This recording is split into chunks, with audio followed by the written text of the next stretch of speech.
mí me gustaría que me recordaran diciendo, Otón, digan contra él lo que gusten. Pero él fue un soldado de nuestro pueblo. Él fue un revolucionario comprometido con las tareas de la lucha revolucionaria, no de dientes para afuera. Él fue un agente que venía de los pobres y murió lealmente del lado de los pobres.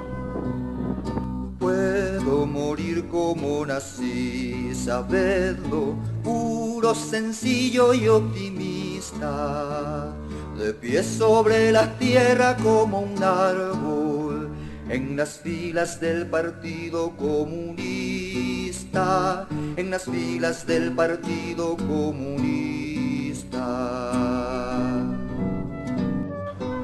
Hay dos características muy singulares en Otón Salazar. Por un lado, era un hombre o fue un hombre extremadamente honesto.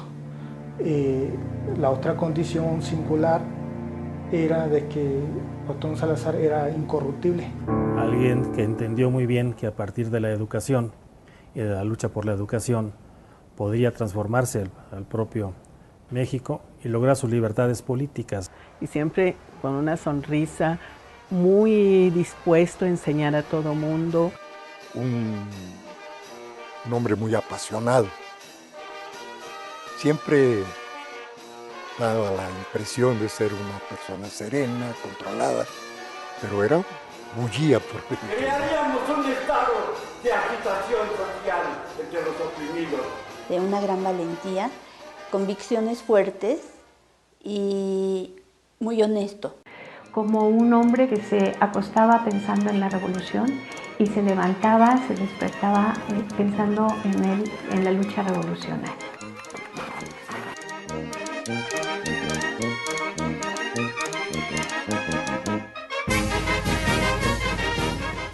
Él era de una de las zonas más pobres de México, la zona alta, la montaña de Guerrero, Alcozauca y toda esa filo de esa serranía.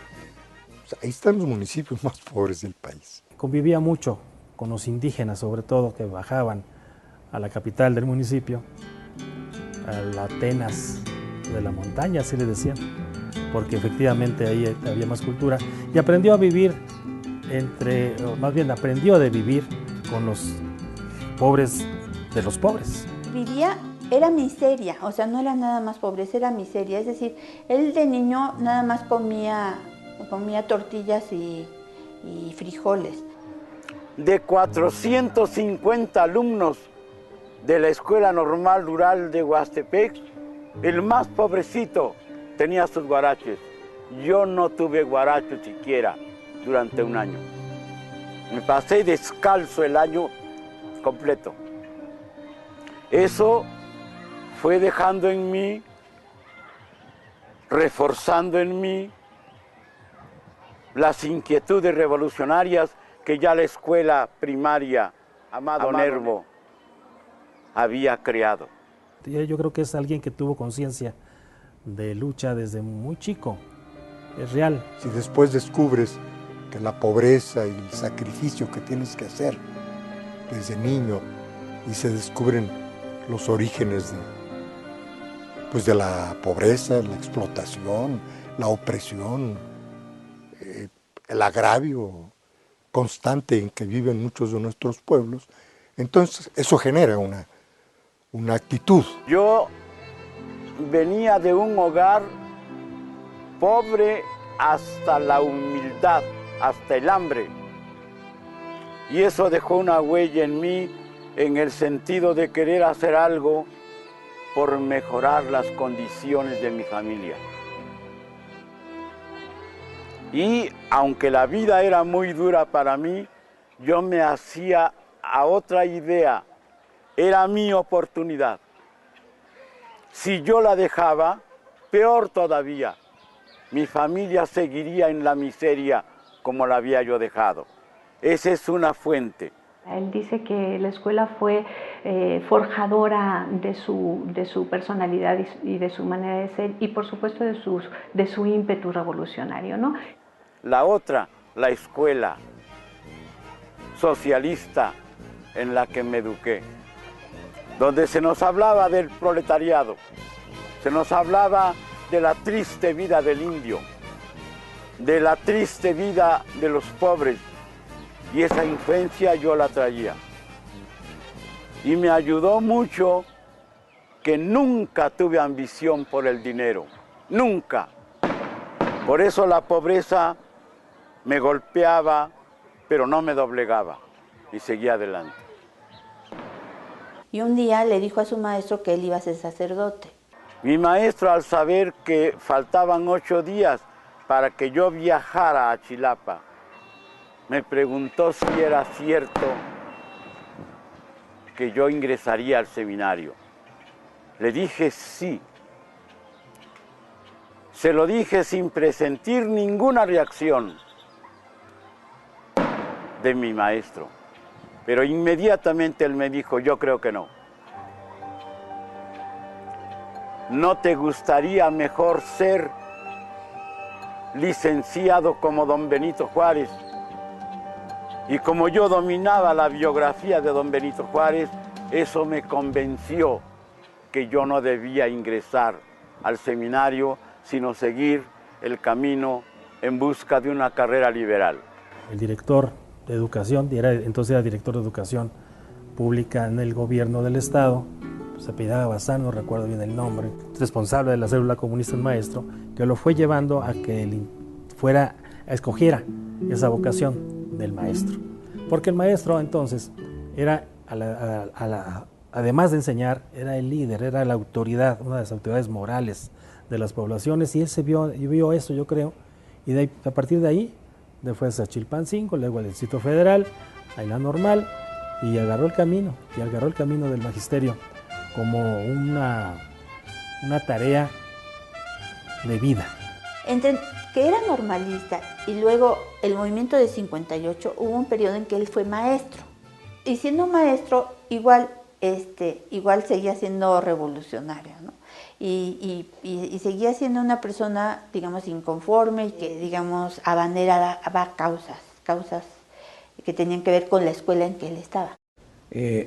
Realizó ya como maestro una protesta contra el llamado Plan Alemán, que era un folletín que mandaron a todas las escuelas para que se las enseñaran a los alumnos de la primaria, diciendo así como todas las maravillas que había hecho el presidente de la República, ¿no? Entonces se oponen a esa doctrina, y con algo muy interesante además remata, ¿no? Enseñar mentiras es antipedagógico.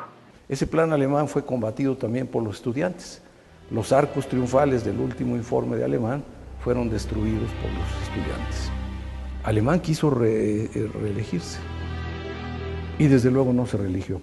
Otón tenía ya experiencias políticas, estudiantiles muy importantes, porque él fue dirigente en la Escuela Nacional de Maestros primero y después en la Escuela Normal Superior.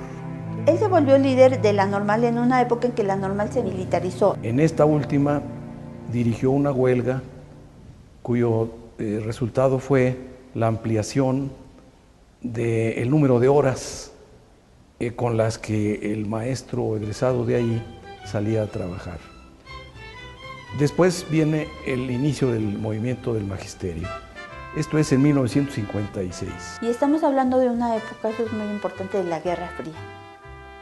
¿Sí? Es decir, el anticomunismo era muy fuerte en esa época. Y pues es la época de mayor control del PRI, ¿verdad? Donde los sindicatos pues eran su aparato de control. No había un reconocimiento oficial del Partido Comunista, era un partido clandestino. No había libertades, decir una palabra en contra del gobierno podía costarnos la vida. Aquí tuvo sus expresiones a partir del gobierno de Miguel Alemán, que inició en el movimiento sindical con los famosos charrazos. Incluso hasta desde la presidencia desde la presidencia nombraban entonces a los secretarios de los sindicatos, y aquí en la sección 9 del Distrito Federal es donde es la primera experiencia de voto libre, y gana Otón Salazar. Que para el momento en el que Otón Salazar dirige el movimiento revolucionario del magisterio, pues ya está, digamos, cooptado, ¿no? Es un movimiento, es un sindicato muy proclive a estar del lado de la autoridad, a hacer lo que se le asignan, a buscar justo estos beneficios y estas prebendas que otorga la cercanía con el poder, ¿no? Los dirigentes oficialistas habían presentado un pliego petitorio, ocultaron la pobre respuesta de la Secretaría y engañaron a la base magisterial llamándola a un mitin en la Secretaría de Educación Pública, diciendo que estaban dispuestos a luchar. Ahí se descubrió el engaño, porque ya habían firmado una cantidad mínima, y Otón Salazar, impulsado por maestros de su generación, tomó el micrófono, desplazó al orador oficial, y el mitin convocado por los dirigentes oficialistas, hoy llamados charros, se convirtió en el primer mitin del movimiento magisterial. El día 3 de julio de 1956, las voces que pidieron a gritos que yo tomara la palabra, una vez que la tribuna la tenían bajo control los líderes charros de la sección 9ª. Y dijo una frase que recogió la prensa estupenda. Hasta hoy, ustedes, porque allí estaban los dirigentes de la sección 9ª, gente de Sánchez Vite, promotor del pistolerismo, de la antidemocracia, de la represión, hasta ahora han dirigido ustedes la lucha al magisterio. A partir de hoy, los maestros nos encargaremos de luchar por nuestras propias demandas. Y ese fue el inicio. El MRM llamó a una concentración con la idea de exponer las razones de nuestro pliego de demandas frente a Palacio Nacional. Entonces, el lugar de cita de la gran concentración, Zócalo de la Ciudad de México. Imagínate qué personaje es Otón, se me vino la figura de él hablando en el Zócalo por primera vez sin sonido, trepado en un poste. Y desde luego, frente a Palacio Nacional, ¿cómo se atrevían? Ya teníamos un número importante de gente concentrada cuando se vino la acción de policías y granaderos. Y a mí me tocó ver la caída de varios de nuestros compañeros ya desangrándose. Hubo maestras golpeadas que se refugiaron en el atrio de la catedral y hasta allá fueron perseguidas por los granaderos. Entonces hubo una reacción muy fuerte de la prensa en general. Los periodistas mandaron reportajes repudiando los golpes a los maestros. Y la medida que tomamos fue reunirnos en pleno de representantes y de allí marchar a los patios de la Secretaría de Educación Pública justamente el 30 de abril de 1958. Un movimiento magisterial con participación de los padres que fueron a la Secretaría exigiendo atención para los maestros. Cuando llegamos ahí a un mitin, demandando el diálogo con José Ángel Ceniceros, que era el secretario de Educación, en su oficina del tercer piso nos dijeron, no está el secretario. Y la gente decía, aquí lo esperamos. No, pero no está porque está fuera de México, fuera de la ciudad. Y entonces abajo no se sabía qué hacer. Pero la idea de tomar la Secretaría no surgió de ninguno de nosotros, los dirigentes del MRM. Surgió de una mujer veracruzana de nombre Yolanda Hernández. Fue la que lanzó el primer grito. No nos vamos hasta que no resuelva el secretario el pliego de demandas del movimiento revolucionario del magisterio. Lo gritó una vez, lo gritó dos y después lo corearon los cientos de maestros y maestras que estaban allí, y yo ya en la tribuna dirigiendo el acto no sabía yo qué hacer, y entonces dije, ya con un ánimo todavía no muy firme, dije: levanten la mano los que estén de acuerdo en que no nos vayamos de aquí hasta no obtener una respuesta satisfactoria a nuestras demandas. Se levantaron todas las manos. Yo levanté la mía también. Digamos que un poco accidentada o no planeada, la toma de la SED fue definitiva, a pesar de que estuvieron más de 30 o 40 días los maestros instalados en los patios de la SED. Finalmente llega la respuesta del gobierno federal. Un 15 de mayo, en el Día del Maestro, el presidente de la República declara de que sí iban a acceder a alguna de las peticiones de los maestros, y entre esas peticiones fue el aumento salarial más alto en la historia del magisterio mexicano. Es que de esa guardia permanente salimos en triunfo, con un aumento muy importante, 27%, imagínense, pero faltaba la democracia sindical. Ahí el gobierno no aceptó. Sin embargo, el costo político para los dirigentes fue alto. Después de una manifestación muy violenta, fue detenido y apresado Otón. A las 3 de la mañana del día que caí preso, tuve el cañón de la pistola en la sien, y yo, que jamás había estado detenido, di por hecho que ese era el final. No quiero negar que sentí temor, pero quiero decir también con la misma franqueza que la fuerza que me daba el movimiento de masas jugaba un altísimo papel en mi resistencia moral. El maestro de vocación, el maestro que dedicaba su vida a la enseñanza, fue despedido de su plaza. Y pasó pues, los siguientes años, más de 50, como despedido. Nunca recuperó su plaza magisterial. Cuando sale de la cárcel, empieza a distanciarse del movimiento magisterial y se empieza a meter más con el movimiento político. Y es ahí cuando entra la campaña de Danzós Palominos y lo acompaña y recorre todo el país con Danzós. Eso lo hizo ya en los años 60, cuando se postuló por el Frente Electoral del Pueblo a Ramón Danzós Palomino como candidato a la presidencia de la República. Fue otro escalón, creo, en la formación de Otón. Es decir, el paso del movimiento puramente profesional, magisterial, al escalón político. Y ahí es donde él da ese salto, ya en definitiva, y de ahí a ingresar ya en definitiva al Partido Comunista y seguir el trabajo de libertades sindicales. Que la campaña de Ramón Danzós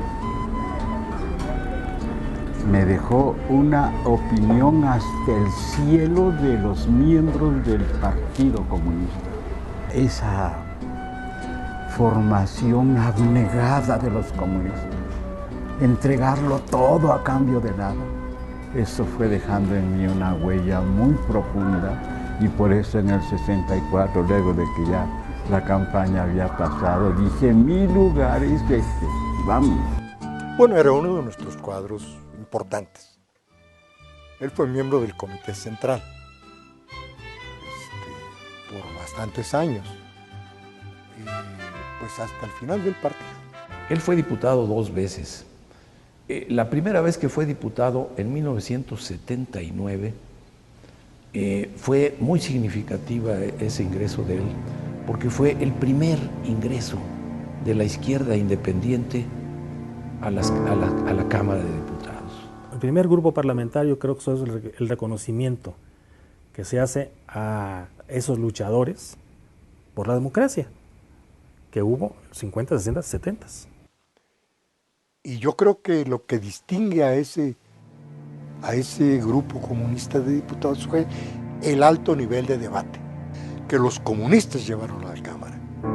Cuando se logra el registro por parte del Partido Comunista Mexicano, que se logra después de una campaña muy exitosa de Valentín Campas, sin registro, pero que se lograron reunir, según dijo Reyes Heroles en una reunión que tuvimos, 1 millón de votos, lo cual ya le daba presencia y legitimidad incluso al movimiento comunista mexicano.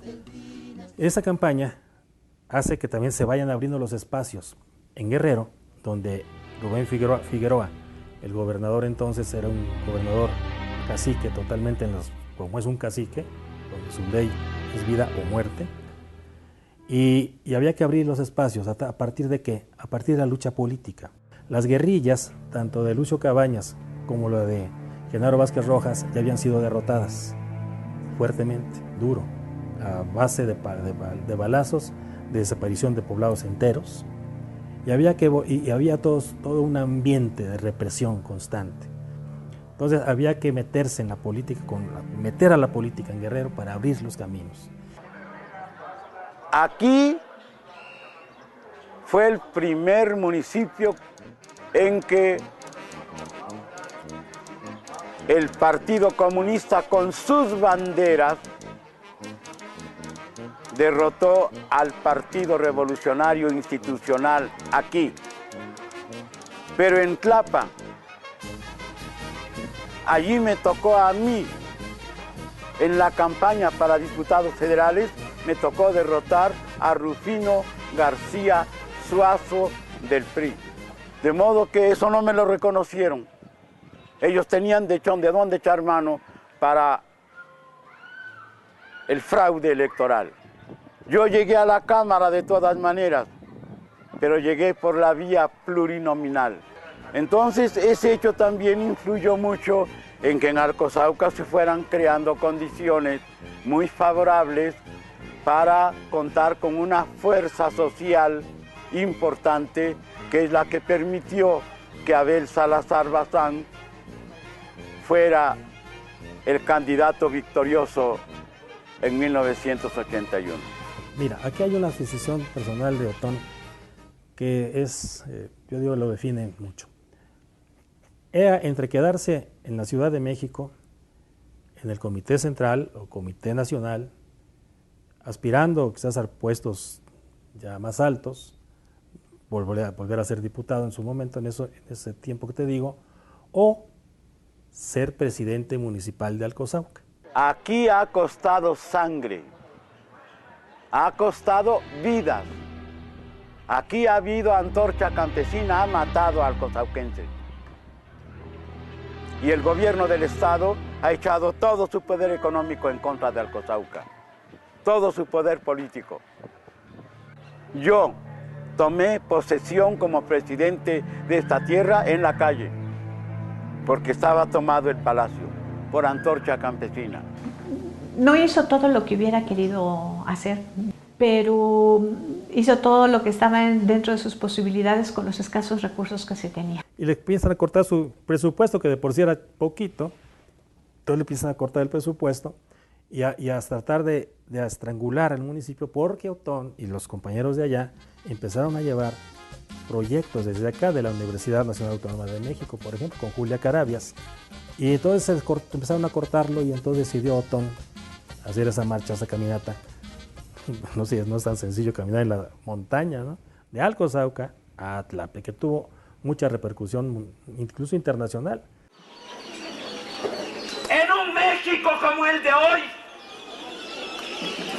en el que los capitalistas, con el presidente de la República a la cabeza, se han adueñado, se han hecho propietarios del dinero, de las leyes, del gobierno, de las cárceles, del ejército, de todos los medios que debieran representar los poderes democráticos del pueblo mexicano.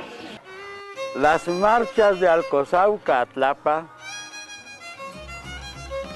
eran acciones de la mayoría de la gente de Alcozauca,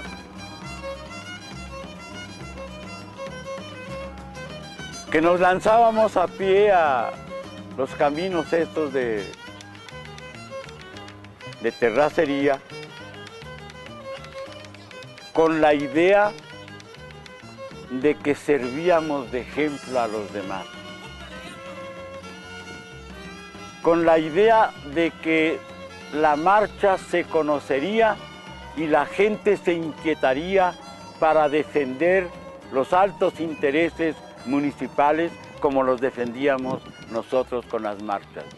Pero había expectación en Tlapa por ver la entrada de una columna de 1000 gentes con banderas de la hoz y el martillo defendiendo los intereses de Alcozauca de Guerrero.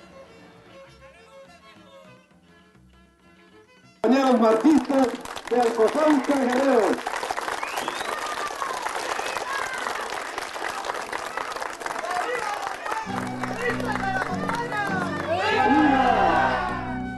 ¿Qué es la libertad?